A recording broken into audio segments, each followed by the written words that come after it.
Halo pemirsa rubrik bal-balan dan pecinta sepak bola dimanapun kamu berada.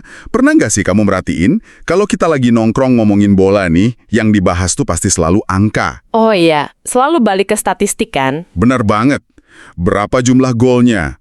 Terus berapa asisnya? Seberapa cepat dia lari dari ujung ke ujung lapangan? Semuanya serba data, serba kaku lah pokoknya. Betul, seolah-olah kehebatan pemain cuma bisa diukur pakai hitungan kertas ya. Nah itu dia. Tapi nih, coba kamu bayangkan, kalau tiba-tiba semua alat ukur, semua data dan angka itu jadi nggak relevan sama sekali. Wah, ini menarik nih. Maksudnya gimana tuh? Bayangkan, ada satu sosok pemain yang nolak banget dinilai pakai angka. Karena buat dia, kelakuannya, egonya, dan auranya di lapangan itu jauh lebih besar dari sekedar statistik. Ah ya, pemain semacam ini tuh biasanya langsung ngubah atmosfer stadion gitu dia keluar dari lorong ruang ganti. Iya kan? Auranya beda gitu. Benar. Pertandingannya belum mulai, peluit juga belum ditiup, tapi penonton tuh udah merasa kalau mereka lagi nonton pertunjukan teater satu orang, bukan pertandingan 11 lawan 11. Itu dia. Dan kalau kita bicara soal pertunjukan satu orang dengan ego sebesar stadion ini, kita cuma ngebahas satu nama. Zlatan Ibrahimovic. Zlatan, sang legenda. Betul. Dia tuh bukan cuma striker papan atas ya. Dari catatan sejarah yang udah kita kumpulkan buat pembahasan mendalam hari ini, misi kita tuh mau ngebedah isi kepala orang ini. Yang mana itu bukan hal yang gampang ya. Jelas gak gampang. Kita mau cari tahu nih, dia ini sebenarnya lagi serius atau cuma tukang cari sensasi? Atau memang pola pikir gilanya ini yang bikin dia jadi legenda? Untuk jadi biasa-biasa aja. Oh, maksudnya garis antara sombong dan percaya diri gitu ya? Tepat sekali.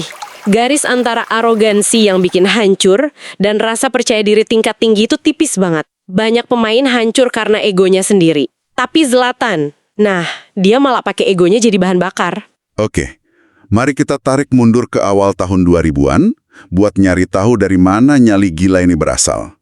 Waktu itu Zlatan masih remaja, badannya kurus tinggi, dan belum terkenal di luar Swedia. Masih pemain antah berantah lah kasarnya.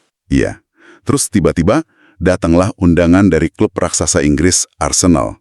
Dan yang ngundang bukan orang sembarangan, Arsene Wenger langsung. Konteksnya di sini penting banget. Wenger di era itu bukan cuma pelatih biasa loh. Dia itu hakim tertinggi buat bakat-bakat muda Eropa. Dewanya para scout lah ya. Bener banget. Kalau Wenger manggil anak muda datang ke London, itu setara sama dapat tiket emas. Prosedur standarnya, Wenger mau lihat Zlatan latihan dulu selama beberapa hari. Kayak audisi atau trial gitu kan? Wajar dong. Sangat wajar, tes dulu sebelum disodorin kontrak jutaan pound. Coba, prosedur standar yang pastinya bikin jutaan anak muda rela jalan kaki ke London demi ikut tes itu. Tapi tebak apa respon Zlatan muda? Ini cerita legendarisnya nih. Bukannya sujud syukur, dia nolak mentah-mentah. Kalimat balasannya sampai sekarang jadi omongan orang. Zlatan doesn't do auditions.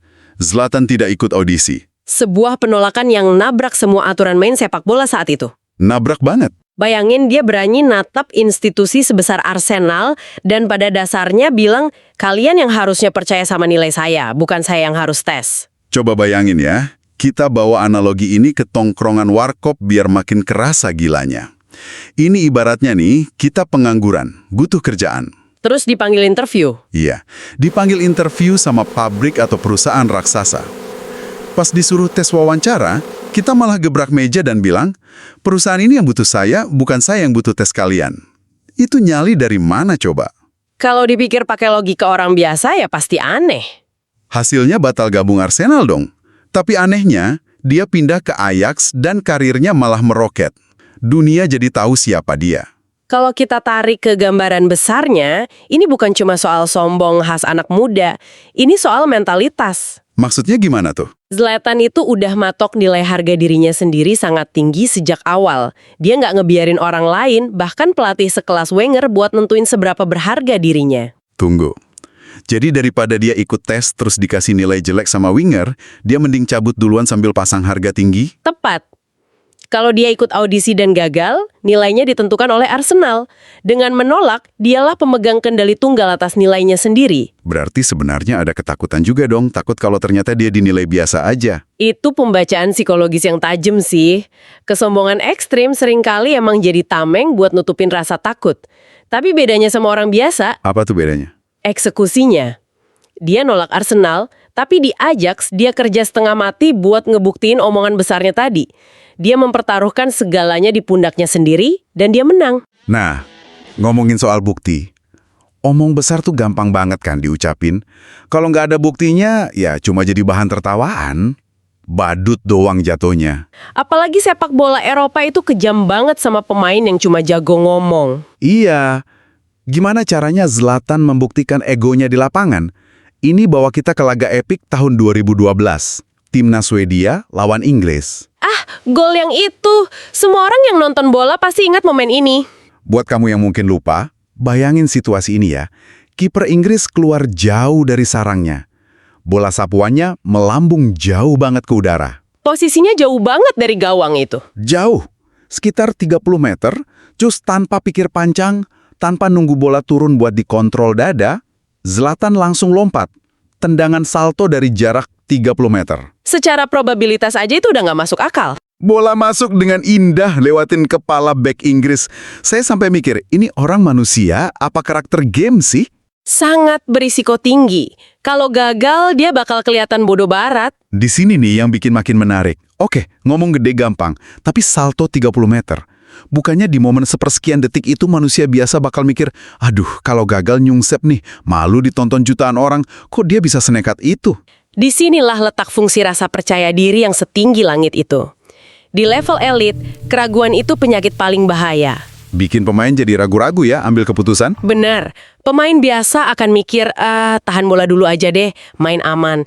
Insting buat nggak kelihatan bodoh di depan umum itu wajar banget. Cari aman lah intinya. Betul, tapi buat Zlatan, confidence dia yang nggak terbatas itu menghilangkan semua suara keraguan di kepalanya. Di otaknya, opsi gagal itu nggak ada. Gila. Jadi dia murni eksekusi karena yakin 100% dia bisa. Iya, saat skill tingkat tinggi digabung sama pikiran yang bebas dari rasa takut, hasilnya ya momen magis kayak gitu, egonya membunuh keraguannya. Egonya membunuh keraguannya. Keren banget kalimat itu. Tapi ternyata ya, ego bahwa dia ini bukan manusia biasa, nggak cuma berlaku di lapangan hijau, terbawa sampai ke dunia digital. Kalau dunia nyata udah ditaklukkan, ego sebesar itu pasti nyari tempat main baru kan? Benar banget. Ada dua fakta unik dari catatan kita nih.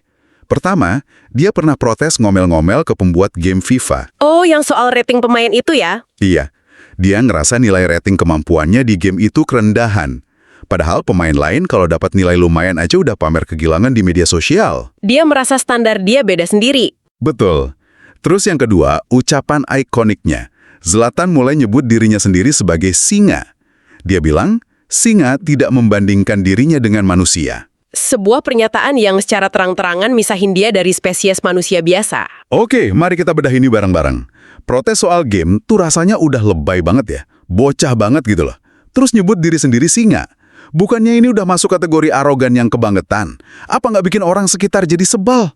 Nah, ini memunculkan satu pertanyaan penting. Bedanya percaya diri sama arogan tuh apa sih di level ini? Buat Zlatan, metafora singa ini sebenarnya semacam pelindung. Pelindung dari apa nih? Kritikan wartawan. Ya, dari tekanan dunia sepak bola modern. Dengan memisahkan dirinya dari manusia, dia ngelepasin diri dari ekspektasi dan standar normal. Kalau dia main jelek, dia nggak perlu minta maaf layaknya manusia. Karena ya, dia singa. Hah, masuk akal juga. Jadi semacam tameng ya. Orang lain kalau dikritik mentalnya langsung hancur, dia malah bikin cangkang pertahanan dari kesombongannya. Memang kelihatannya over banget. Tapi justru sikap yang berlebihan itulah yang bikin identitasnya beda dari ribuan pemain bola lain yang karakternya biasa-biasa aja. Bener, bikin dia gampang diingat orang. Nah, karakter singa ini ternyata makin jadi-jadi. Mencapai puncaknya waktu dia bahkan nggak ikut main di panggung paling besar sepak bola. Momen Piala Dunia 2018 ya? Tepat. Menjelang ajang Piala Dunia di mana Swedia lolos, tapi dianya nggak dipanggil masuk tim. Gimana tuh respon dia waktu tahu dia nggak jadi pusat perhatian? Respon yang sangat khas Zlatan tentunya. Dia dengan santai ngeluarin pernyataan. Dia bilang gini, Piala Dunia tanpa saya tidak ada yang perlu ditonton. Pernyataan yang jujur aja sangat absurd kalau dipikir pakai logika biasa. Absurd banget. Jadi apa inti dari semua ini? Waktu dia ngomong gini tentang turnamen terbesar di bumi, ini tuh dia lagi ngelawak doang, cari sensasi, atau emang urat malunya udah putus saking seriusnya dia sama egonya sendiri? Kalau dianalisis, kemungkinan besar ini adalah percampuran antara keduanya. Dia bercanda, tapi dia juga sangat serius dengan dampaknya. Oh, dia sadar betul efek omongannya ya? Sangat sadar. Inilah personal branding yang jenius. Zlatan tahu persis apa yang dimau sama media massa dan penonton di era sekarang. Nggak banyak pemain yang punya nyali ngomong gitu. Berarti dia ngehack sistem beritanya dong? Dia nggak main, tapi namanya tetap disebut-sebut terus. Tepat sekali. Sekalipun dia nggak ada di Rusia, dia berhasil narik sorotan kamera ke arahnya. Industri sepak bola itu kan pada dasarnya industri hiburan. Bener, butuh drama, butuh karakter. Nah, karakter teatrikal semacam ini yang bikin narasi olahraga tetap hidup, bahkan di luar lapangan. Di sekeliling dia. Luar biasa. Nah, pemirsa rubrik bal-balan, Terima kasih banyak udah ikut nimbrung membedah mentalitas sang legenda hari ini, dan sampai jumpa di obrolan kita berikutnya.